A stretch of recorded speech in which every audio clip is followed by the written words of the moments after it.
போன 11ஆம் தேதி இயக்குனர் எம் பாரதி ராஜாவோட நல்லடக்கம் வத்தலக்குள்ள நடந்தது.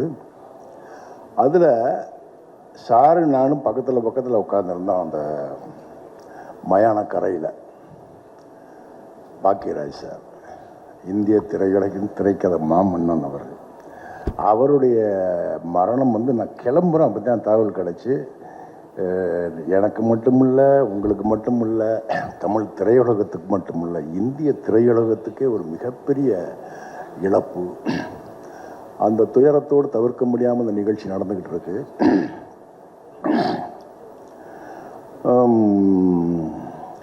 இந்த படத்துக்கு முதல் என்கிட்ட பேசுகிறாரு பாலாஜி. பேசுகிறாரு, சார் நான் அந்த மாதிரி பாலாஜி திருநெல்வேலியிலேருந்து பேசுகிறேன், ஒரு படம் பண்ணுறேன்.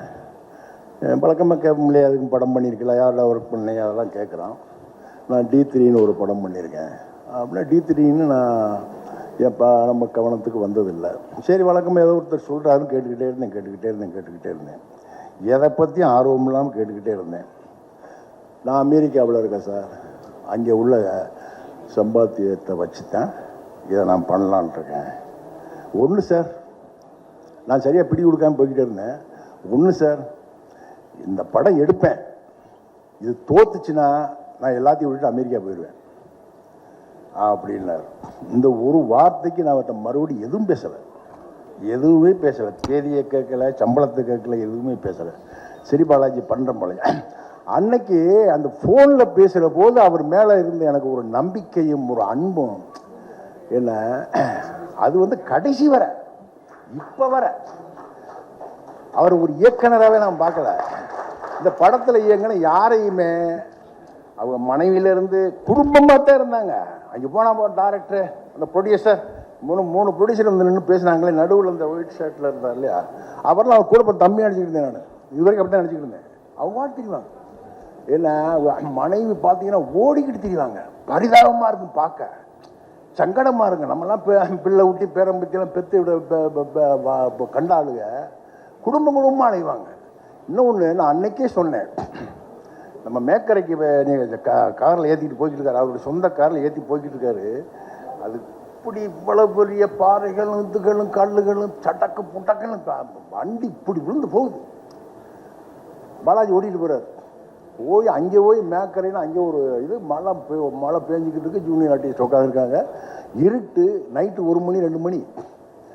இது பார்த்தேன், பாலாஜி உங்கள் உழைப்புக்கு, உங்கள் மனசுக்கு இந்த படம் பெரிய வெற்றி அடையும். ரொம்ப சந்தோஷமாக இருக்குது இந்த படத்துக்கு என்னை இன்வைட் பண்ணதுக்காக.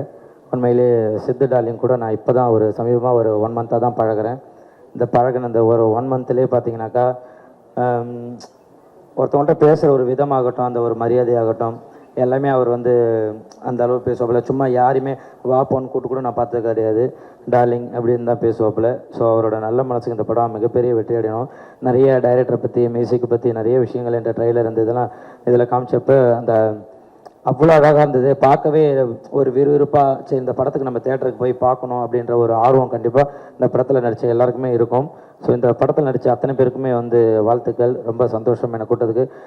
சார் உங்களை பார்த்தேன் சார், உங்களை பார்த்தெல்லாம் பயமாக இருக்கா சார்? இல்லைண்ணா, ஆமாம் சார், நல்ல வேலை இங்கேருந்து அவர் எழுந்து போயிட்டார். மேலே பேசுகிறப்ப அப்படி பேசுகிறப்ப என்ன சொல்கிற நீ அப்படின்ட்டு வந்தோன்னே தான் ஃபஸ்ட்டு வணக்கம் சொல்லிட்டேன் சாருக்கு. எனக்கு ஐயா இப்போ கிளம்பிட்டீங்கன்னு நினச்சிட்டுங்க, உட்காருங்கய்யா. ஏன்னா நீங்கள் நடந்து வர்றதை பார்த்தாலே கிடாரி படத்தில் எண்ணெயை தேய்ச்சி தூக்கி சொருகிற மாதிரி வரீங்களா, அந்த ஒரு பயம் அப்படியே இருந்தது. ஸோ நான் நிறைய என் வீட்லேயும் சொல்லியிருக்கேன், உங்கள்கிட்ட நான் நேரில் பார்த்து சொன்னேன்ல, எனக்கு அந்த கிடாரி படத்தில் இப்பயுமே அந்த நல்ல ஞாயிற்றுக்கிழமை தேய்ச்சாலே ஒரு ஞாபகம் வந்துடும்.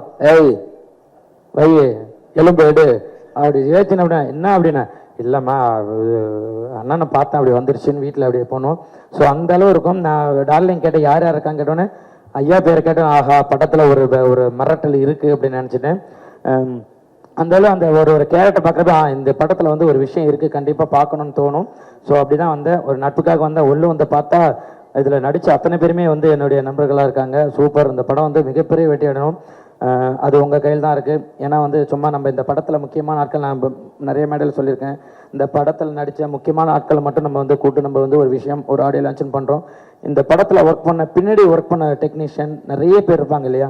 ஒரு சாதாரண வந்து நம்ம வந்து ஒரு நமக்காக சாப்பாடு போடுறவங்களாகட்டும், அந்த ப்ரொடக்ஷனாக இருக்கட்டும், அவங்க கூட நாளைக்கு சொல்கிறது நான் இந்த மாதிரி டார்க் ஹெவன்ன்ற ஒரு படத்தில் நான் ஒர்க் பண்ணேன் அப்படின்னு சொல்லிட்டு அவங்க பெருமையாக சொல்லிப்பாங்க. ஸோ இந்த படம் வெற்றி அடைஞ்சால் இது அவங்களுக்குமே போய் சேரும். நம்ம இங்கே இருக்கிற ஒரு 10 பேர் மட்டும் கிடையாது, இந்த படத்துக்கு பின்னாடி ஒரு 100-200 பேர் ஒர்க் பண்ணியிருக்கோன்னா அந்த 200 பேரோட உழைப்பு இருக்குது. எல்லாருமே தேட்டருக்கு வந்துட்டு இந்த படம் ஓகேப்பா நல்லா இருக்கு அப்படி சொல்லாமல் இந்த படத்துக்காக இவ்வளோ பேரோட உழைப்பு இருக்கு இல்லையா.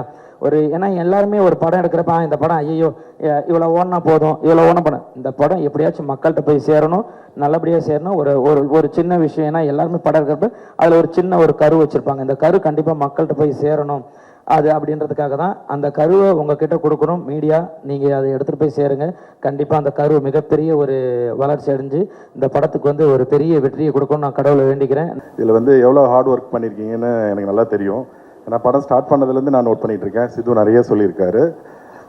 ஆர்டிஸ்ட் மட்டும் இல்லை, டெக்னீஷியன்ஸ் எல்லாமே வந்து ரொம்ப கஷ்டப்பட்டிருக்கீங்க. டெஃபினட்டாக உழைப்பு வந்து வீணாகாது. எல்லாருக்கும் என்னோட மனமார்ந்த வாழ்த்துக்கள். செல்வராகவன் சார் ஒன்று சொல்வார், அது மட்டும் சொல்லணும்னு ஆசைப்பட்றேன். சினிமாவுக்கு நம்ம எவ்வளோ கொடுக்குறோமோ அது திரும்ப அப்படியே நமக்கு கிடைக்கும். ஸோ பாலாஜி வந்து அவ்வளோ எஃபர்ட் போட்டிருக்காரு. டெஃபினட்டாக அந்த படம் பெரிய சக்ஸஸ் ஆகும். நீங்கள் எல்லாருமே அடுத்த லெவலுக்கு போகணும், அதான் என்னோட ஆசை. சித்து வந்து எனக்கு பிரதர் மாதிரி, வெரி ஹார்ட் ஒர்க்கர். டெஃபினட்டாக சொல்கிறேன் சித்து, உங்களுக்கு வந்து தமிழ் சினிமாவில் ஒரு தனி இடம் இருக்குது. தர்ஷிகா எல்லாருமே பியூட்டிஃபுல் ஆக்டர். உங்கள் படங்கள்லாம் நிறைய நான் பார்த்துருக்கேன், ஒர்க் பார்த்துருக்கேன். இது ஆக்சுவலாக போஸ்டர்ஸ் ட்ரெய்லர் எல்லாமே வந்து ரொம்ப பார்க்கும்போதே படம் பார்க்கணுன்ற ஒரு ஈகர்னஸ் வந்துருச்சு. அதனால் ஆடியன்ஸ் எல்லாத்துக்கும் இந்த படம் பிடிக்கும். ஸோ எல்லோரும் ஹாப்பியாக இருங்க. என்னோடய ப்ரேயர்ஸ். சின்ன படங்களுக்கு எப்பயுமே வந்து மீடியா சப்போர்ட் இருக்கணும். ஸோ என்னோட ஒரு தாழ்மையான ரிக்வஸ்ட் இது. ப்ளீஸ் இந்த படத்துக்கு மீடியா ப்ரெஸ் எல்லோரும் சப்போர்ட் பண்ணுங்கள். வாழ்த்துக்கள். நன்றி. டார்க் ஹெவன் என்னோட முதல் படம். இந்த படத்துக்கு எனக்கு ஆப்பர்ச்சுனிட்டி கொடுத்த பாலாஜி சார் ரொம்ப நன்றி. இந்த படம் எனக்கு மட்டும் இல்லை, இங்கே இருக்க நிறைய பேரோட சினிமா கனவுக்கு முதல் படி. எல்லாருமே சொன்னாங்க இந்த படத்தில் நிறைய ஸ்ட்ரகிள் இருந்ததுன்னு. என்னை பொறுத்த வரைக்கும் சினிமான்றது ஸ்ட்ரகிள் அண்ட் ஹார்ட் ஒர்க் தான். ஸ்ட்ரகிள் அண்ட் ஹார்ட் ஒர்க் இருந்தால் தான் ஒரு நல்ல சினிமாவை மக்களுக்கு கொடுக்க முடியும். ஸோ அப்படி பார்க்கும்போது இந்த படத்தில் எல்லாருமே ஹார்ட் ஒர்க் பண்ணியிருக்காங்க. ஸோ எல்லாரும் இந்த படம் ஜூலை 17 திரையரங்குக்கு வரும்போது போய் பாருங்கள். ஒரு நல்ல படம். உங்களோட ஹானஸ்டான ரிவ்யூவை சொல்லுங்கள். ஒன்ஸ் அகெயின் ரொம்ப நன்றி சார். தேங்க்யூ. இயக்குனர் பாக்யராஜ் சாரோடைய இழப்பு ரொம்ப ஒரு பேரதிர்ச்சியாக இருக்குது. சாந்தனு, கிக்கி, அப்புறம் பூர்ணிமா மேம், அவங்க குடும்பத்துக்கு என்னுடைய ஆழ்ந்த அனுதாபங்கள். இப்போது இந்த டார்க் ஹெவன் படத்தோட ஆடியோ லான்ச் வந்து ஆக்சுவலி இவ்வளோ தூரம் இந்த படம் வருமா அப்படின்றதே வந்து ரொம்ப வந்து ஷூட் பண்ணும்போது அவ்வளோ ஸ்ட்ரகிளாக இருந்தது. ஏன்னா எல்லாருமே சொல்லிட்டாங்க இந்த படம் ஒரு பெரிய ஸ்ட்ரகிள், ரொம்ப நிறைய ஸ்ட்ரகிள் இருந்தது அப்படின்ட்டு. இந்த படத்தோட டீசர் லான்ச்லேயே சொல்லியிருப்பாங்க, ஏற்கனவே இந்த படத்தை ஒரு 70% எடுத்து அதை வெளியே கொண்டு வர முடியாமல் அகெயின் திருப்பி ஒரு படத்தை அதே லொக்கேஷன் அதே டீம், பட் கேஸ்டிங் மட்டும் வேறு, திரும்பி நாங்கள் போன லொக்கேஷன் எல்லாமே ரொம்ப கஷ்டமான ஒரு இடம். ரொம்ப சாதாரணமாக ஒரு செட்டுக்குள்ளேயோ இல்லை ஒரு ஏசி ஃப்ளோர்லேயோ அந்த மாதிரி நாங்கள் இந்த ஷூட் பண்ணவே இல்லை. ஏற்கனவே ஒரு வாட்டி இங்கே ஒரு படத்தை எடுத்து வெளியிடுறதே சினிமாவில் எல்லா நேரங்களிலுமே அது கஷ்டமான ஒரு விஷயம். பட் ஏற்கனவே ஒரு படத்தை எடுத்து அதை ஒரு ரிலீஸ் வரைக்கும் கூட கொண்டு வந்துட்டு அது முடியாமல் அகெயின் இந்த டீம் எப்படி திரும்பி இவ்வளோ தூரம் இந்த படத்தை இவ்வளோ வெற்றியாக இவ்வளோ இந்த இடத்துக்கு கூட்டிகிட்டு வந்திருக்காங்கன்னு நினைக்கும்போது அந்த டீமோட விடாமுயற்சி தான் இவ்வளோ தூரம் இங்கே கொண்டு வந்திருக்கு. ஏன்னா டைரக்டர் பாலாஜி சார் அவர் ஒருத்தரால மட்டும்தான் இது சாத்தியம். ஏன்னா அவர் பின்னாடி இருந்த அத்தனை பேருமே அவருக்கு ஒரு பேக் போனாக இருந்து இந்த படத்தை இவ்வளோ தூரம் கொண்டு வந்திருக்காங்க. கண்டிப்பாக வந்து எல்லாருக்குமே நன்றி சொல்லணும். என் கூட நடித்த எல்லாருக்குமே நன்றி சொல்லணும். டெக்னீஷியன்ஸ், அப்புறம் இந்த படத்துக்கு ரொம்ப முக்கியமான இன்னொரு பலமாக இருந்தது வந்து டிஓபி மணிகண்டன் சார், அவருடைய ஒர்க். ஏன்னா இவரோட சம்டைம்ஸ் மிஸ்கம்யூனிகேஷன் வரும்போது அவர் வந்து ஒரு பேலன்ஸ்டாக கொண்டு போவார். இந்த மாதிரி நிறைய மிஸ்கம்யூனிகேஷன்ஸ், நிறைய டேட்ஸ் இஷ்யூஸ், நிறைய ஆக்டர்ஸோட டேட்ஸ் கிடைக்கல. ஏன்னா இது ரொம்ப லொக்கேஷன் எல்லாம் தூரமாக இருக்கிறதுனால ஒரு பெரிய பிக் ஸ்கெடியூலில் எங்களால் பிளான் பண்ண முடியல. கொஞ்சம் எங்களுக்கு மழை வந்துருச்சு. எங்கள் கதைக்கு மழை தேவைப்படும் போது மழை வராது, கதைக்கு மழை தேவைப்படாத போது அந்த சீனுக்கு மழை வேணான்னு நினைக்கும் போது மழை வந்துடும். ஸோ அப்படியே வந்து ஒரு 2-3 மாதம் வந்து அப்படியே போட்டுருவாங்க. ஆளே இருக்காது, என்ன ஆச்சு அப்படின்ட்டு திருப்பி எல்லாரையும் கூப்பிட்டு அப்புறம் நான் என் டைரக்டருக்கு சொல்லணும், சார் நெக்ஸ்ட் படத்துல வந்து கண்டிப்பாக ஒரு மேனேஜரை போட்டுருங்க. ஏன்னா டைரக்டரே தான் கூப்பிடுவாரு, டேட் சொல்லுவார், கார் சொல்லுவார், ஃப்ளைட் டிக்கெட்ஸ் அனுப்புவார், திருப்பி ஃப்ளைட் டிக்கெட் போடுவார். So all in all work அவர் தான் பண்ணார். ஸோ தயவு செஞ்சு நீங்கள் இவ்வளோ ப்ரெஷர் எடுத்துக்க வேணாம். இப்போ 2-3 படம் முடிஞ்சதுக்கப்புறம் கூட ஒரு மேனேஜர் போட்டுருங்க, அவங்க உங்களுக்கு வேலையை வந்து பிரித்து கொடுத்துருங்க. ஃபஸ்ட்டு வந்து நான் கோபி அண்ணனுக்கு ரொம்ப நன்றி சொல்லிக்கிறேன். அவர் என்னோட குரு. நான் வந்து இன்னைக்கு ஒரு ஆக்டராக நான் இங்கே நிற்கிறேன்னா அது அவர் தான் காரணம்.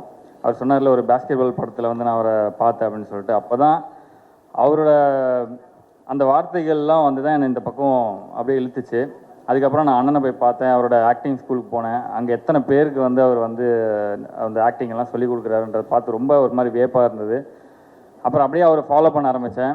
அவருக்கு வந்து அவருக்கு இந்த கடவுள் பக்தி, அதுக்கப்புறம் நிறைய சோஷியல் சர்வீஸ் பண்ணுறது, இந்த மாதிரி நிறைய விஷயங்கள் வந்து நான் அவரை வந்து அட்மையர் பண்ணியிருக்கேன். எத்தனையோ குழந்தைங்கள வந்து ஃப்ளைட்டில் கூட்டிகிட்டு, அவங்களோட ஆசையெல்லாம் வந்து ஃப்ளைட்டில் கூட்டிகிட்டு போகிற இந்த மாதிரி நிறைய விஷயங்கள் அவர் பண்ணியிருக்காரு.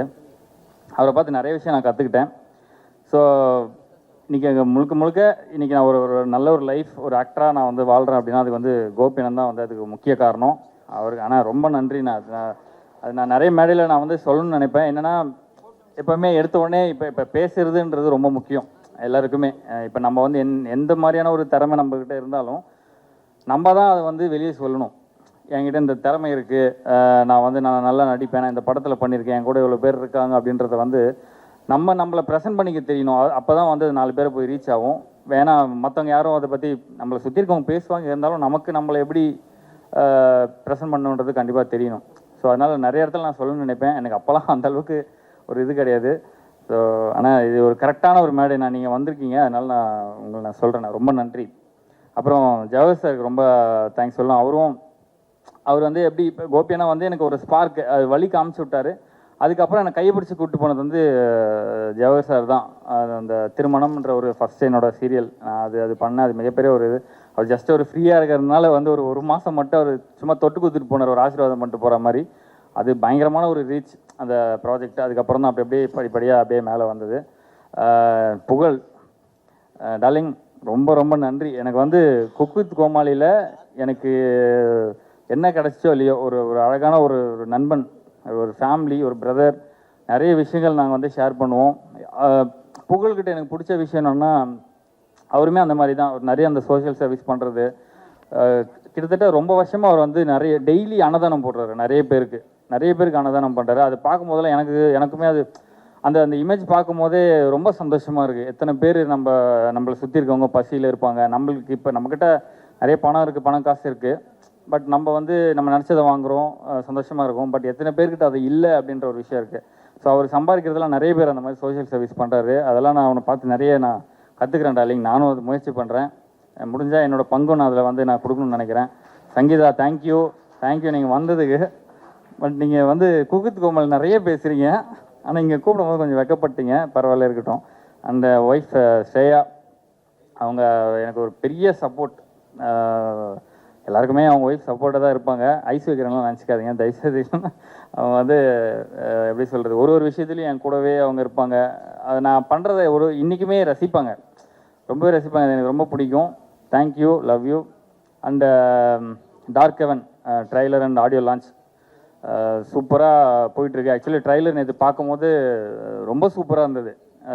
நிறைய பேர் பார்த்துருக்க மாட்டீங்க, இப்போ மறுபடியும் கண்டிப்பாக வரும். பார்த்த உடனே நாங்கள் இவ்வளோ நாள் நிறைய பேர் சொன்னாங்களே ரொம்ப கஷ்டமான லொக்கேஷன், ரொம்ப கஷ்டப்பட்டு பண்ணோம் அப்படின்றது. அதோட பலன் வந்து அந்த ட்ரெய்லர் பார்க்கும்போது ரொம்ப ஹாப்பியாக இருந்தது. சரி, ஓகே, நம்ம வந்து ஒரு நல்ல படம் பண்ணியிருக்கோம். நமக்கு ஒரு எனக்கு கரெக்டான டைமில் கரெக்டான ஒரு படம் அமைஞ்சதுன்னா அது டார்க் ஹெவன். ரொம்ப ரொம்ப சந்தோஷம். பாலாஜி ப்ரோ ரொம்ப தேங்க்ஸ். ஒரு எப்படி சொல்கிறது, நம்ம ஒரு கரெக்டாக ஒரு விஷயம் வந்து கரெக்டான நேரத்தில் கிடைக்கணும். அப்போ தான் நம்ம வந்து அடுத்தடுத்த லெவல் போக முடியும். ஸோ எனக்கு வந்து கடவுளை பார்த்து கொடுத்த படம் தான் டார்க் ஹெவன் நான் 100% சொல்லுவேன். பாக்யராஜ் சார் ரொம்ப வருத்தமாக இருக்குது. நான் சென்னை வந்து முதல்ல கதை சொன்னது பாக்யராஜ் சார்ட்டு தான், சாந்தனு சாருக்காக. பட் அது பண்ண முடியல, ஆழ்ந்த வருத்தங்கள். தென் டார்க் ஹெவன் இந்த படம் இன்னைக்கு இங்கே வந்து நிற்கும்னு உண்மையே சொன்னால் எனக்கு ஒரு இடத்துல நம்பிக்கை இல்லை. ஏன்னா பணம் இருக்கோ இல்லையோ ஒரு சில நேரத்தில் நமக்கு சில வார்த்தைகள் வந்து தேவைப்படும். இந்த படத்தை நான் ஆரம்பித்து வேற ஒரு ஹீரோ வச்சு எடுத்து அது நின்று என்ன பண்ணன்னு தெரியாதப்போ ஒரு நாள் நைட் நான் டீ குடிச்சிட்ருக்கேன், சும்மா பேசிகிட்டு இருந்தோம் சொந்த படம் எடுக்கலாமான்னு சொல்லி. அப்போ பூபதி சிவா எல்லாரும் சரின்னு சொல்லுவானுங்க, பேங்கில் பார்த்தா சல்லிகாசு இருந்திருக்காது. அந்த தைரியம் எப்பவுமே சில வார்த்தைகள் நமக்கு ரொம்ப முக்கியமாக இருக்கும்.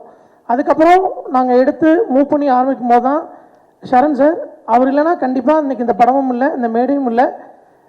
பணத்தை தாண்டி இந்த படத்தில் எனக்கு ரொம்ப பெரிய பேக் போனாக இருந்தது Gopal sir and my brother and என் மிஸ்ஸஸ், அவங்க எல்லாத்துக்குமே நான் ரொம்ப பெரிய நன்றியை சொல்லிக்கிறேன்.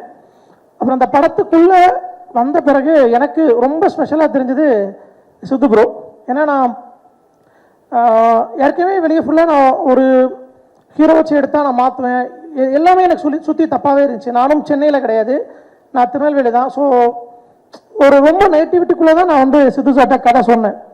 ஓகே பண்ணலான்னு சொன்ன பிறகு படத்துக்குள்ளே தஷியம்மா வந்தாங்க. முதல்ல தமிழ் பேச தெரிஞ்ச ஒரு ஹீரோயின், அதுவே எனக்கு ரொம்ப பிடிச்சிருந்துச்சி. அதுக்கப்புறம் ரித்தியா மேம், அதுக்கப்புறம் ஜெயக்குமார் சார், வேல்ராமூர்த்தி சார், இவங்க எல்லாம் படத்துக்குள்ளே வந்த பிறகு எனக்கு பெரிய ப்ளஸ் என்னென்னா நான் சீன் பேப்பரை கொடுத்துட்டு தூர போயிடலாம். ஸோ நான் யாருக்குமே வந்து இப்படி பண்ணுங்க அப்படி பண்ணுங்கன்னு சொல்ல வேண்டிய தேவையில்லை. அது எனக்கு ரொம்ப ப்ளஸ்ஸாக இருந்துச்சு. அதை தாண்டி நான் எல்லாருமே ரொம்ப கஷ்டப்படுத்திப்பேன்னு நினைக்கிறேன். அருள் சங்கர் சார் போயிட்டார், வஞ்சி பூழ்ச்சி இல்லை மாதிரி எல்லாத்தையும் சொல்லிட்டு போயிட்டார். அடுத்து படம் ஒன்றா டீ கடை கூட வச்சுக்கிறேன். ஸோ எல்லாத்தையுமே கண்டிப்பாக கஷ்டப்படுத்தியிருப்பேன், நான் இல்லைன்னு சொல்லலை. என்னென்னா அது எங்களோட வேறும் நம்ம பண்ணது கிடையாது. மொத்தத்திலே அந்த இருக்காங்களே அவ்வளோ பேரை வச்சு தான் நான் படம் பண்ணேன். சிவா, ரத்தீஷ், காதர்பாய், மனோஜ், கோபால் சார், இந்த 5 பேரை வச்சு தான் நாங்கள் எல்லா வேலையும் பார்க்கணும். ஸோ அதை நியாயப்படுத்த விரும்பல. ரித்யா மேம் அடுத்த படத்தில் கண்டிப்பாக மேனேஜர் வச்சுக்கிறேன். உங்களுக்கும் முடிஞ்சளவு ஆன் டைம் ப்ரோக்ராம் சொல்லிடுறேன், எல்லாமே கரெக்டாக பண்ணிடுறேன். தஷியா மேம் உங்களுக்கும் தான். அண்ட் தென் சித்து ப்ரோ, இந்த படம் உங்களுக்கு ரொம்ப முக்கியமான படமாக இருக்கும் நம்புகிறேன். தஷியா மேம் உங்களுக்கும் தான்.